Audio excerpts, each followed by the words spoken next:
Life doesn't stop when you only have one girlfriend. Welcome back to more Girls Next Door. I'm your host, Girls Next Door mega fan and Y2K survivor Megan. One of the things I've come to appreciate after revisiting nearly 3 full seasons of The Girls Next Door is that the episode titles rarely tell the whole story. Take this one, for example, Family Affairs. At first glance, it sounds like we're in for a wholesome little Mother's Day episode. After all, it originally aired on May 12th, 2007, the day before Mother's Day in the United States, so the title makes perfect sense. But as I watched it, I realized family means something completely different depending on which girlfriend we're following. Bridget gets a rare mother-daughter trip to Chicago. Kendra leans on her family to transform her investment condo into a rental property. And Holly, well, Holly is surrounded by people all day long, yet somehow she's the only one who never really spends time with her own family. Instead, she's investing more of herself into Hef and Playboy, almost as if she's trying to create a family of her own inside the mansion. Watching it now, it's obvious she's building toward a future she genuinely believes is possible. One where the girlfriends eventually disappear and she's the only one left standing. Of course, hindsight is a funny thing, and we know how that story ends. Before we get into all of that, though, it's time to once again crack open the Y2K vault.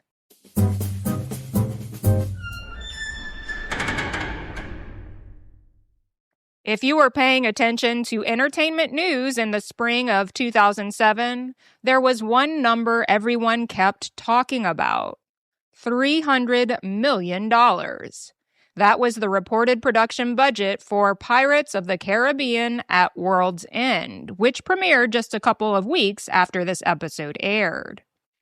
Today, thanks to Marvel movies and James Cameron refusing to acknowledge the concept of moderation, a $300 million budget doesn't seem all that shocking. But back then, it sounded almost irresponsible. Entertainment reporters couldn't stop talking about it.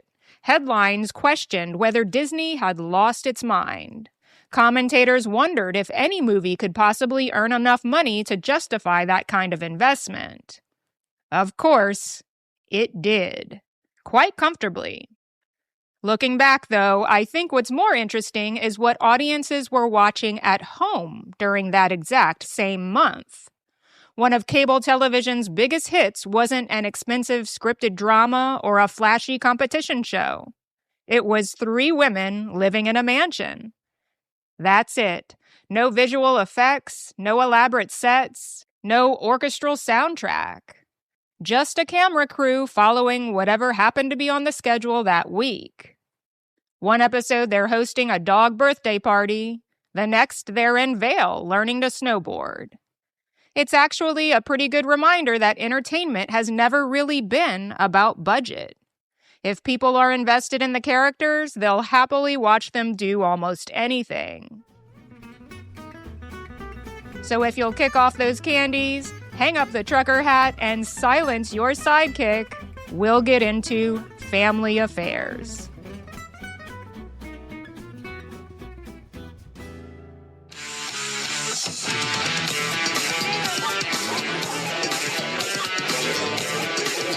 Dave & Buster's is actually a very special place to me and Hef because that was the place where Hef called me and asked me to move in. Oh, yes.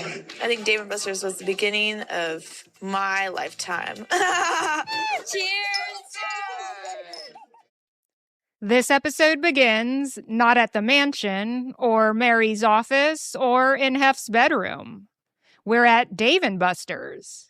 Hef has gathered the girlfriends along with several friends and playmates for what appears to be nothing more than a casual night out. It's a slightly unexpected location, and over the years, fans have developed a theory as to why. One of the more interesting behind-the-scenes stories surrounding The Girls Next Door is that the show found itself in an unusual position with advertisers. Ratings were excellent. Women made up the majority of the audience. Critics were surprisingly kind to it. Yet the Playboy name continued to make certain advertisers nervous. Around this time, one of the organizations applying the most public pressure was the American Family Association, a conservative advocacy group that regularly organized letter-writing campaigns encouraging supporters to contact companies advertising during programs they considered morally objectionable. Playboy, unsurprisingly, landed on that radar. The funny part is that anyone actually watching The Girls Next Door probably wondered if everyone was talking about the same show. Yes, Playboy was the backdrop. Yes, the women had posed nude. But the series itself was remarkably domestic. There are entire episodes devoted to decorating Christmas trees, baking birthday cakes for dogs, planning baby showers, horseback riding, scrapbooking, and searching for the perfect Valentine's Day gift. In fact, if someone wandered into the room halfway through this episode, they'd probably assume they were watching a Travel Channel special about family entertainment centers. There's certainly nothing scandalous about what's happening here. Everyone is eating appetizers, laughing, and competing over arcade games. One detail I had completely forgotten is that Kendra has a personal connection to Dave & Buster's.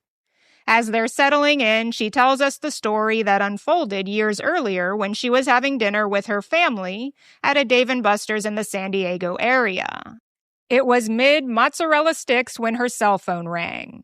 It was Hugh Hefner, calling to officially invite her to move into the Playboy Mansion as one of his live-in girlfriends. One phone call. That's really all that separated Kendra Wilkinson from being a normal teenager in Southern California. Within months, she'd be living at one of the most famous homes in America. Within a year, she'd be starring on a reality show. And within 2 years, millions of people would know exactly who she was. Life has a funny way of changing directions when you least expect it. After a few cocktails, everyone migrates toward the arcade. If there was ever an environment designed specifically for Hugh Hefner, this was probably it. One thing the show has consistently demonstrated over 3 seasons is that Hef loved games. Chess, backgammon, movie trivia, card games. Anything that involves rules, strategy, or keeping score. He also happened to be incredibly competitive. You can almost see it switch on. The second someone suggests skee-ball, 80-year-old Hugh Hefner suddenly has the energy of a middle schooler trying to win enough tickets for a foam football. The editors even linger on the games long enough to make sure we see him win. Mission accomplished. Only then are we allowed to move on. It's one of those little production choices that tells you exactly how they wanted Hef to come across. Playful, youthful, still one of the gang. And to be fair, he genuinely does seem to be enjoying himself. Before long, the episode shifts from arcade games to another part of the Playboy operation that the series hadn't really explored until Holly became more involved behind the scenes. Directing Playmate pictorials.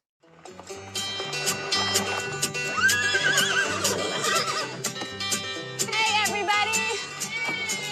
I am producing a shoot on Patrice Hollis, and for her story pictures, where she's actually clothed, we decided we wanted to spend the day playing football. So I gathered a bunch of my friends together, Juliana, Courtney, Monica, and we all went out to this ranch, and we just started going at it. That's what I thought. Let's go whoop their ass. Holly tells us she's overseeing the upcoming pictorial for Patrice Hollis, who would become Playmate of the Month for September 2007. This was only Holly's second time directing a pictorial, but it speaks volumes about where her priorities were by this point in the series. She wasn't content simply being photographed. She wanted to understand how the magazine worked from the inside, how the pictorials were conceived, how layouts were selected, how photographs were edited, which images made the final cut, And more importantly, why? It's easy to forget now because Holly eventually became so closely associated with Playboy's creative side, but in 2007, this was a fairly significant evolution. She was carving out a role that extended beyond simply being Hef's girlfriend. Patrice herself also deserves a proper introduction because the show doesn't really give her one. Born in Warren, Ohio, Patrice pursued modeling before being selected as Playmate of the Month. Friends and photographers consistently described her as exceptionally professional and easygoing, qualities that mattered far more during long photo shoots than most viewers probably realized. She also occupies an important place in Playboy history. Patrice became only the 9th Black Playmate since the magazine introduced the Playmate feature in 1953. Think about that for a moment. By September of 2007, Playboy had published more than 600 monthly centerfolds. Only 9 featured Black women. That's a statistic that tends to surprise people because Playboy often cultivated a reputation for being socially progressive. In some ways, it absolutely was. The magazine published interviews with civil rights leaders, politicians, and cultural figures who struggled to find platforms elsewhere. It challenged obscenity laws and frequently pushed against cultural taboos. But progress isn't always consistent across every part of an organization. When it came to representation among playmates, diversity advanced far more slowly than many people realize. Jennifer Jackson became Playboy's first Black Playmate in 1965. After that, years would often pass before another Black woman appeared as a centerfold. By the time Patrice was chosen in 2007, the magazine had certainly made progress, but it was still nowhere close to reflecting the diversity of the women who were reading it, buying it, or hoping to appear in it. Holly has spoken candidly in later years about wanting to broaden Playboy's vision of beauty after she began working on the editorial side of the magazine. She believed readers would respond to more variety, not simply in ethnicity, but in style, personality, and overall presentation. Looking back through the magazine's history, it's difficult to argue that she didn't have a point. For Patrice's story pictorial, the fully clothed photographs that accompany the centerfold, Holly decides on a playful touch football theme set at a ranch. She recruits several girlfriends and playmates to spend the afternoon pretending to compete while photographers capture the action. It's lighthearted, it's energetic. There is, however, one very noticeable absence: Kendra. Normally, if football is involved, Kendra is the first person through the door. Yet she doesn't appear in this sequence at all. The show never explains why. Maybe she was busy. Maybe she simply wasn't interested. Or maybe this is another example of the growing separation we've heard Holly and Bridget describe in hindsight. Both women have acknowledged that there were periods when filming without Kendra was actually easier. Production stayed on schedule, plans unfolded without interruption. They weren't constantly trying to convince someone to participate who clearly didn't want to be there. Whether that's what happened here or not, we can't say. But it's certainly interesting that a scene built around touch football somehow unfolds without the most athletic member of the cast ever making an appearance. The episode leaves Holly's football pictorial behind and shifts to the mansion, where Bridget is in the middle of packing her signature pink Playboy Bunny logo suitcase. Sitting nearby is Crystal Camden, whose lower third label now identifies her as Cyber Girl of the Month, May 2007. Crystal has become one of those familiar supporting characters that longtime viewers recognize immediately, even if the show never really stops to properly introduce her. Holly and Bridget have both said over the years that The Girls Next Door missed countless opportunities to let viewers get to know many of the recurring playmates and cyber girls, and Crystal is probably one of the best examples. By season 3, she's practically part of the furniture around the mansion. different things. I go to the Halloween convention every year. I absolutely love it. The Halloween convention is this awesome convention in Chicago, and they sell everything Halloween related. I absolutely love Halloween. It's my favorite holiday of the year. I love dressing up. Bridget explains that she's heading to Chicago for the annual Halloween convention. By this point, Bridget's probably explained her love of Halloween at least half a dozen times. Nothing evokes this Valley girl to squeal excitedly and vibrate with enthusiasm like all things spooky, creepy, haunted, or covered in fake cobwebs. It's become such a defining part of her personality that it's almost impossible to separate Bridget from Halloween. Even today, decades later, she's still dressing and decorating for the holiday with the same ghoulish gusto she had back then. While Bridget prepares for a weekend surrounded by monsters and haunted attractions, we cut several hundred miles south to San Diego, where Kendra has a very different weekend planned. Or perhaps I should say, where Kendra's family has a very different weekend planned. Kendra arrives at the investment condo she recently purchased, and waiting inside are practically all the people we've come to know over the past 3 seasons. Her mom, Patty, her brother, Colin, her grandmother, lovingly known as Mom Mom, and her grandfather, Pop Pop. They're not there to admire the place. They're there to turn it into something rentable. Now, I will give Kendra credit for one thing. Buying investment property at 21 years old was actually a pretty savvy financial move. Most people her age who suddenly came into money would have bought a flashy sports car or spent it on designer handbags. Kendra bought real estate. That's genuinely impressive. Unfortunately, actually fixing up that real estate turns out to be someone else's responsibility. My grandpa is the handy man. Growing up, he used to fix everything. He used to be just there every time something needed to be fixed. Ew! Ew! It definitely needs to be cleaned, yeah. Well, my mom can do that. Cleaning lady, cleaning lady. Almost immediately, we find Mom Mom sweeping the floors while Kendra stands nearby pointing at her and chanting, "Ah ha ha ha, cleaning lady, cleaning lady." It's presented as playful teasing. Nobody seems offended. But I have to admit, watching it now lands a little differently than it did in 2007. As the day goes on, a pattern starts to emerge.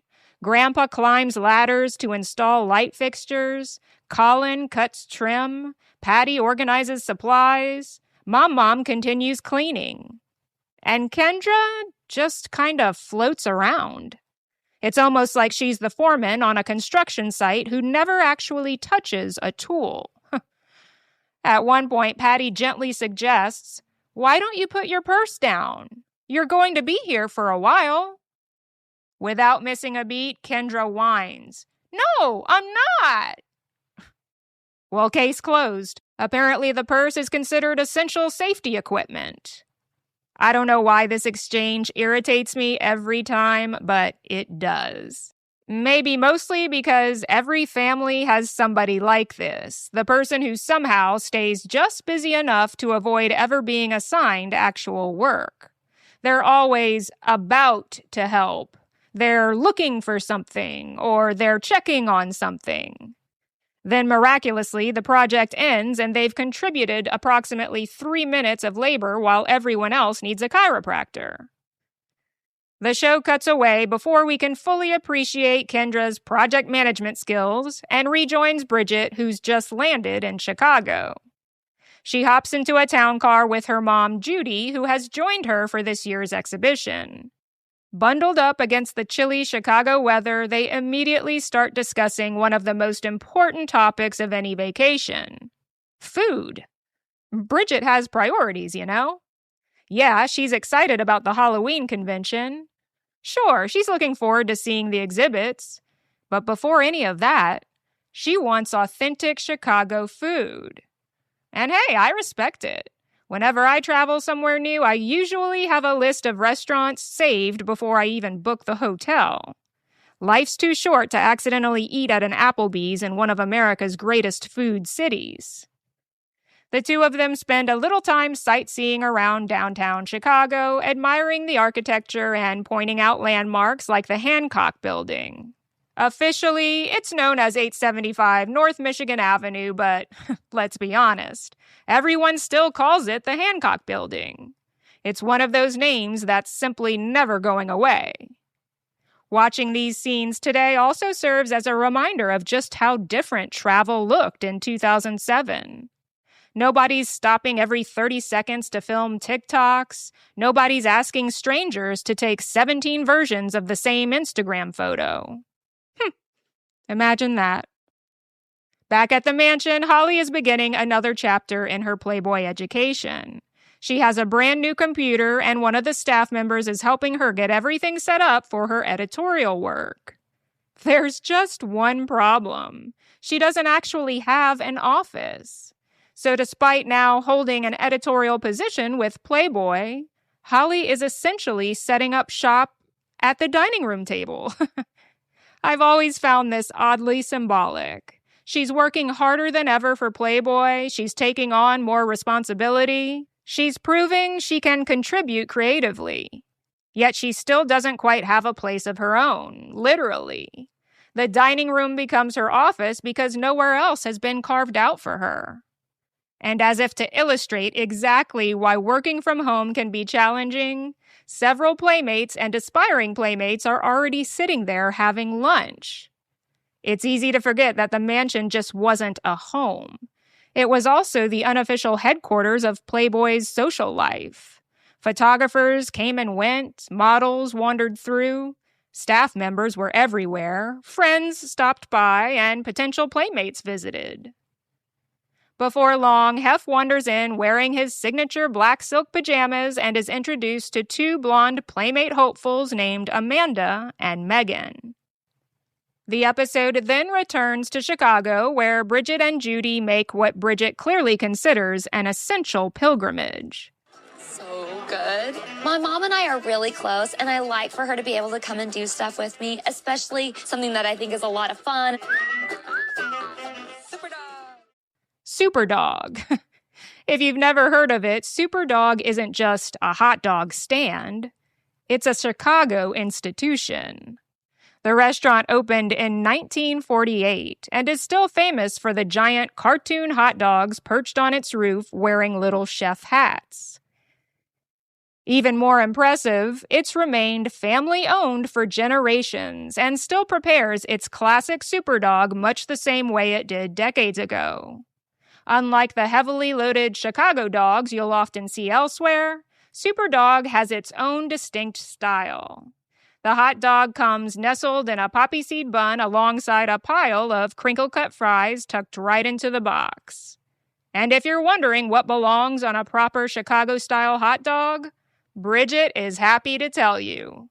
Yellow mustard. Only yellow mustard. The contrast between Bridget's weekend and Holly's day at the mansion is actually pretty striking. Bridget has escaped. She's spending time with her mom, sightseeing, eating hot dogs, and getting ready to immerse herself in a convention dedicated entirely to something she genuinely loves. Holly, meanwhile, has voluntarily buried herself in work. She's spending hours clicking through hundreds of photographs, trying to narrow them down to the handful that will eventually appear in Playboy. Hef joins Holly at her makeshift workstation to review Patrice Hollis's centerfold selections. Might be that.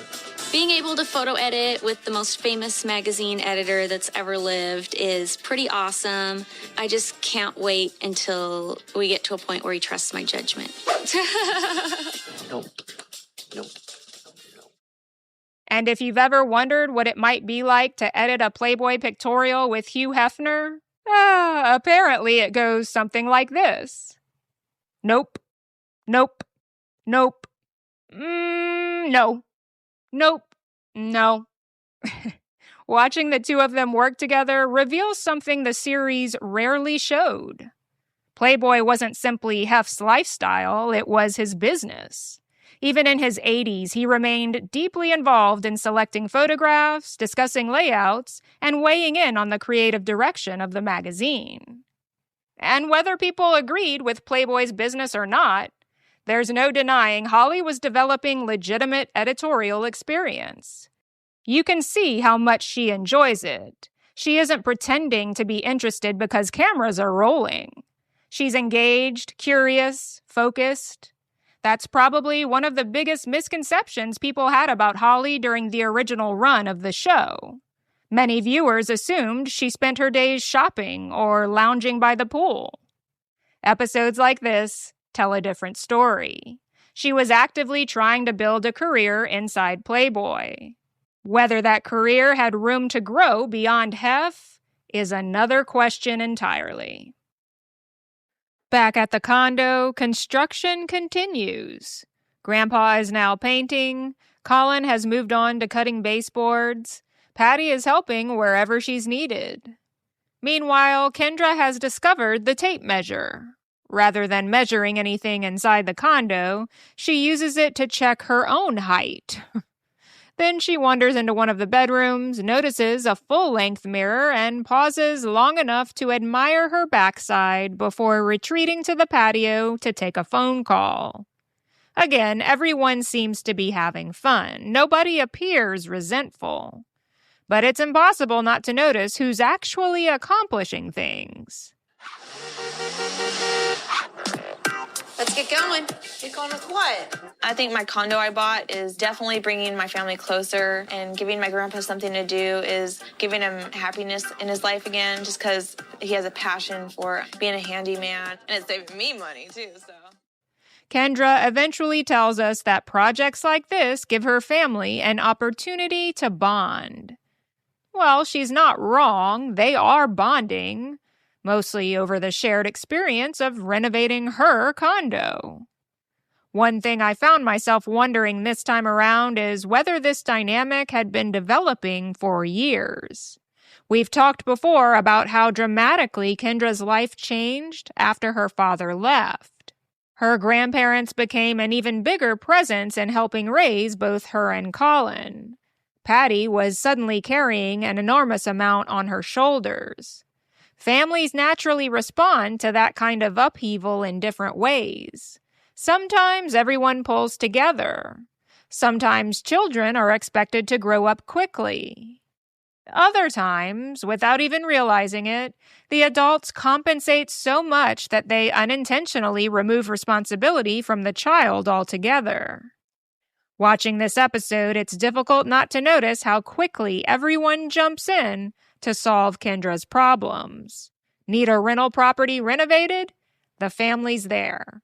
Need plumbing repaired? Someone grabs the snake. Need light fixtures installed? Grandpa's already on the ladder. It's a wonderful example of families showing up for one another. It also might help explain why, at 21 years old, Kendra seems perfectly comfortable watching everyone else do the work. Sometimes the people who love us most accidentally make it harder for us to become independent because they're so eager to help. We shift back to Chicago, where Bridget and Judy arrive at Playboy's regional offices for a sneak peek at something fans wouldn't actually see for several more months: the upcoming Girls Next Door calendar. Pinned across one large office wall are all 12 months, along with the front and back covers, giving us a rare glimpse into how these calendars were assembled before going to print. The camera naturally lingers on Bridget's pages. Bridget appears as a gunslinging cowgirl, a glamorous witch riding a broomstick, a burlesque performer bursting out of an oversized cake, and a Valentine's pinup on a bed of chocolates. If there's one thing Bridget has always understood, it's commitment to a theme. From Playboy's Chicago headquarters, Bridget and Judy finally make their way to the event she's been looking forward to all episode: the annual Halloween convention at the Donald E. Stevens Convention Center. If you've never attended one of these conventions, imagine every haunted attraction, costume shop, makeup artist, prop builder, horror fan, and special effects company deciding to gather under one roof for an entire weekend. Rows upon rows of booths stretch across the convention floor. Life-size monsters, haunted house animatronics, movie memorabilia, fog machines. If it belongs in October, it's probably here. Watching Bridget walk through the convention is a little like watching a child walk through Disney World. She wants to see everything. She wants to touch everything. She stops to admire elaborate werewolf displays, tries on novelty vampire fangs, poses in masks, and chats with vendors as though she's among her own people. Well, she is. This is Bridget's tribe. One exhibit in particular immediately catches her attention. Beneath a sign reading, "The Last Ride," sits what appears to be a coffin. Visitors are invited to climb inside and experience a motion simulator designed to recreate, well, being buried alive. Only Bridget would look at a coffin and think, "That looks fun." Without the slightest hesitation, she climbs inside and the lid closes. Some people spend vacations relaxing on the beach. Bridget voluntarily pays money to experience simulated burial. Everyone has hobbies. Back in San Diego, Kendra appears to have completed another productive afternoon of leaning against the kitchen counter. Still wearing her sunglasses indoors, she's caught mid-yawn while the renovation continues around her. We discover she has lined one cabinet with contact paper. That's what she's contributed. And back at the mansion, Holly and Hef are still making their way through Patrice's centerfold selections. It isn't exactly riveting television. Watching two people click through contact sheets probably sounds about as exciting as watching someone organize a filing cabinet. Eventually, one particular image catches Hef's eye. No, nope. No, wait a minute, back up. Which one was that? If you've ever sat beside someone who's incapable of making a decision until they've rejected every other option first, you'll probably recognize the process. The conversation takes an interesting turn when Holly reaches for another magazine. She tells Hef she's come across a model she'd like him to see. Huff and Boo. You have some stuff to show me, eh? Do you think this redhead is cute? Well, just based on these limited frames of reference, she looks like a nice change of pace. Yeah, I think she is worth testing. Cool. Being able to be with somebody who knows what the work is about, I think Hef and I make a really good team. Isn't it nice just being the two of us? It always is, honey. Oh. He flips through the pages, stopping on photographs of a busty young woman with striking green eyes and auburn hair. She may be a nice change of pace, he remarks. It's only a brief exchange, but I think it speaks volumes about where Holly's head was at professionally. One of the things she's talked about on Girls Next Level is wanting Playboy to embrace a broader definition of beauty once she became involved editorially. Not because she thought the classic Playboy look should disappear, but because after more than 50 years, the magazine had become predictable. The stereotypical Playboy image existed for a reason. Blonde hair, big eyes, girl next door smile. It had become part of the brand. But by mid-2000s, readers had access to more media than ever before. The internet had dramatically changed the modeling industry, and audiences were being exposed to a much wider variety of looks than they had been decades earlier. Holly recognized that. She understood the magazine needed to evolve if it wanted to remain relevant. Now, to Playboy's credit, diversity wasn't completely absent throughout its history. As we talked about earlier with Patrice Hollis, Jennifer Jackson became the magazine's first Black Playmate in 1965. There had been Latina playmates, Asian playmates, women from countries all over the world. But if you flip through issue after issue, it became pretty obvious there was still a formula. Certain looks appeared over and over again because they were considered safe. Holly seemed interested in gently pushing those boundaries. It's one of those ambitions that probably gets overlooked because people understandably focus on the much bigger stories surrounding Hef and the mansion. But professionally speaking, Holly was becoming much more than someone standing in front of the camera. She wanted a seat at the creative table. Whether Hef truly saw her as a long-term creative partner is another matter. Holly certainly hoped he did. Back in San Diego, however, everyone else's future depends on whether Pop Pop can unclog a drain. The family has now moved from painting and electrical work to plumbing. Never a glamorous job. Pop Pop emerges triumphantly from the bathroom carrying a paper towel supporting a small mammal made entirely of hair. Apparently, this revolting little creation had been living somewhere deep inside the drain pipe until moments earlier. Kendra lets out the only appropriate response. Ew! The camera mercifully doesn't linger too long before Kendra tells us how proud she is of what they've accomplished together as a family. Again, she's not wrong. The condo looks way better than when they arrived. The interesting part is simply how differently everyone defines we. If this had been a middle school group project, Kendra definitely would have been the student saying, "We got an A," while conveniently forgetting to mention her grandparents built the volcano.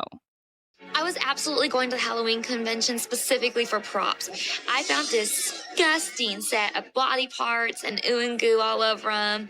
They're cool. It's just elaborate and amazing, and I could stay there for a whole week and not get sick of it. Meanwhile, back in Chicago, Bridget happily browses tables overflowing with fake severed limbs, rubber organs, and dripping skulls. Naturally, she decides these would make perfect souvenirs. And I have to admire someone whose first instinct while traveling is, you know what my roommates need? A bag of bloody body parts. It's wonderfully on brand. And let's pause for a fascinating piece of behind-the-scenes history connected to this Chicago trip that, of course, we had no idea about when the episode originally aired. Years later, Bridget revealed that this Halloween convention wasn't memorable just because of the costumes and haunted attractions. It was where she was served with divorce papers. If you're newer to the Playboy universe, that might sound completely shocking because the show never mentions Bridget having a husband. But she did. When Bridget moved into the Playboy mansion in 2002, she was still legally married to her first husband, Chad Christopher Marcourt. The two had married in 1997, years before Playboy entered the picture. By Bridget's account, the relationship had effectively run its course before she ever became one of Hef's girlfriends. But officially ending a marriage isn't always as simple as ending the relationship itself. The divorce dragged on for years. In fact, Bridget remained legally married for nearly 5 years after moving into the mansion. Think about how much happened during that stretch of time. She became one of Hef's girlfriends. She filmed 3 seasons of The Girls Next Door, posed in Playboy multiple times, traveled the world, and all the while she was technically still someone's wife. If that sounds bizarre, you're not alone. It's one of those details that's almost impossible to reconcile with the polished fairy tale version of the mansion the show presented. Bridget has said that because the marriage had been over emotionally for quite some time, being served with the paperwork wasn't some dramatic, blindsiding moment where she burst into tears in the middle of the convention floor. It was more of a logistical milestone, a chapter that had needed closing for a long time. Still, think about the timing. By 2007, Bridget wasn't just another aspiring actress hoping to make it in Hollywood anymore.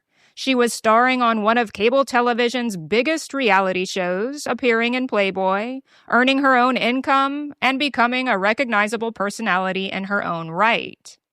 Whether it was coincidence or simply the point where both parties were finally ready to make it official, the divorce happened just as Bridget's identity was becoming entirely her own.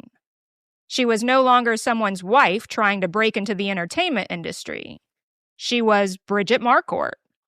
And perhaps that's exactly when it made sense for one chapter of her life to officially end before the next one could fully begin. While viewers watched Bridget excitedly try on vampire fangs and climbing into a simulated coffin, they had absolutely no idea she had just been surprise-served legal papers. And if that moment doesn't remind you that reality television is rarely as complete as it appears, then I don't know what. Back to the episode, and after making a few purchases, Bridget and Judy head back to their hotel to pack for the trip home. I love it here. I think it's really, really cute. I wish we had more time to spend. That'd be nice. Time was too short. I don't get to see my mom as often as I like, so it was really neat having her here. She enjoys being part of my life, and she's very supportive of me, 100%. I think my mom was very proud of me. Well, that was so much fun. I cannot wait to go back next year. In confessional, Bridget admits she doesn't get to spend nearly as much time with her mom as she'd like. It's only a brief comment, but it carries a lot of weight. We've learned over the years that extended trips away from the mansion weren't exactly encouraged. The girlfriends' lives revolved around Hef and the mansion's schedule. Movie nights, club nights, buffet nights, events. Leaving for several days simply to spend time with family wasn't something that happened often. So while Bridget's weekend may seem fairly ordinary, it's actually rather meaningful. She's not chasing fame. She's not even really networking. She's just spending uninterrupted time with her mother. Sometimes the most normal moments end up feeling the most special. The episode makes one final stop in San Diego before bringing everyone back together. Kendra proudly announces that, thanks to her family's hard work, whether she phrases it quite that way or not, the condo is finally ready to rent. She also makes an admission that, frankly, everyone watching had probably already figured out.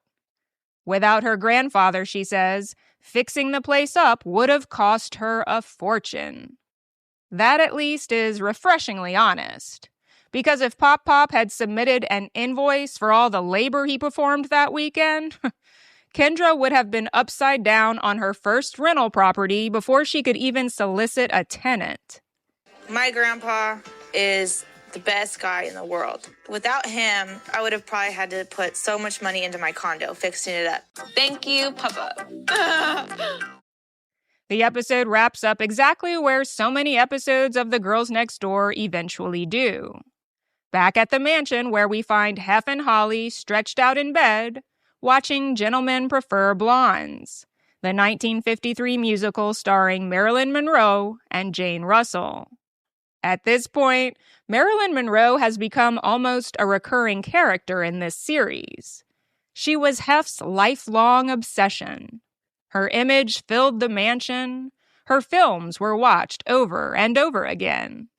Her influence could be seen everywhere, from the decor to the photo shoots, to the impossible beauty standards so many women around Hef inevitably found themselves measured against.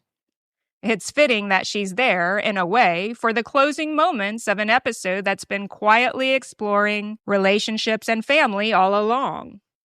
Knock, knock. Hello. Hi. Hello, my darling. Kendra arrives back from San Diego and briefs Holly and Hef on the one family workforce that helped out at the condo. A few moments later, Bridget returns from Chicago, carrying the treasures she's picked up at the Halloween convention. She hands out the fake severed body parts with the excitement of someone revealing priceless antiques. Hef immediately bursts into laughter. It's that contagious cackle. Another thing I've considered, spending so much time analyzing these episodes, is that moments like this probably explain why Bridget fit into mansion life as well as she did. She delighted in finding little things that amused other people. She loved gifts, themes, surprises. She seemed genuinely happiest when she could make someone else smile, even if the gift happened to be a dismembered rubber arm. Everyone piles onto the bed to finish watching the movie together. Bridget smiles and says, We're all just one big happy family. "We're just one big happy family." A few seconds later, Hef follows with, "It's nice to have all my girls back again." It's actually a surprisingly effective ending because it leaves us with a sentence that sounds perfectly warm on the surface, but becomes much more complicated the longer you think about it. We're one big happy family. Were they? In some ways, yes. The mansion certainly functioned like its own little world. Meals were shared together, movies were watched together, birthdays, holidays, and vacations were celebrated together. The staff often stayed for decades and genuinely became extended family to one another. The butlers knew everyone's routines. Mary looked after the girls like a protective aunt. The kitchen staff knew everybody's favorite meals. There was a sense of familiarity that clearly made many people feel at home. But unlike most families, this one came with an expiration date. Eventually, girlfriends moved out, new girlfriends moved in, friendships changed, relationships ended, the cast evolved. It was less like a traditional family and more like a constantly rotating household built around one central figure. That doesn't mean the emotions weren't real. Bridget's affection for Holly, that was real. Holly's love for Hef, that was real too. Kendra's gratitude for her family was real. But everyone was operating inside a system that by design was always temporary. Looking back, I think that's what makes Family Affairs more interesting than I remembered. It's not an episode driven by huge drama. It simply gives us 3 snapshots of where these women were in the spring of 2007. Bridget is exactly where you'd expect her to be, having the time of her life surrounded by haunted attractions and sharing the experience with someone she loves.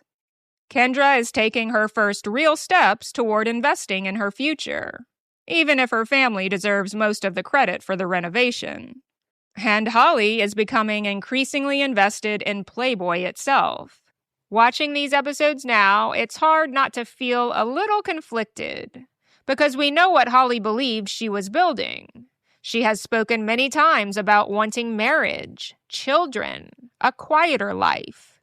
She imagined that if she immersed herself in Playboy, learning every aspect of the business, proving her loyalty, sharing Hef's interests, becoming indispensable, that eventually their relationship would evolve into something more traditional.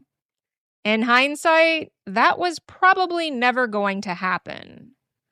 After Holly left the mansion in 2008, Hef's lifestyle changed remarkably little. The revolving door of girlfriends continued. Crystal Harris eventually returned after briefly calling off their engagement, and the two married in 2012. Even then, multiple young women continued living at the mansion. The dynamic looked slightly different than it had during the Girls Next Door years, but the basic philosophy remained the same. Hef had spent decades surrounding himself with beautiful women. There was very little evidence to suggest he ever wanted a conventional marriage in the way Holly envisioned one. Thank you so much for joining me as we revisited Season 3, Episode 9 of The Girls Next Door Family Affairs. If you enjoyed today's episode, I'd love it if you'd follow the podcast wherever you're listening, leave a 5-star review, and share it with another Girls Next Door fan. It really does help more people discover the show. As always, I'd love to hear your memories of this episode. Did you ever visit Dave & Buster's and think of the Girls Next Door? Have you been to the Halloween convention Bridget attended? And be honest, if your family had asked you to help renovate a condo, would you have grabbed a paint roller or would you have pulled a Kendra and somehow stayed busy without actually doing anything? I hope to hear from you soon, and remember, there's always more happening behind the gates than we saw on screen. Don't forget to tune in for the next episode. I love you guys, and I'll see you next time. The bricks.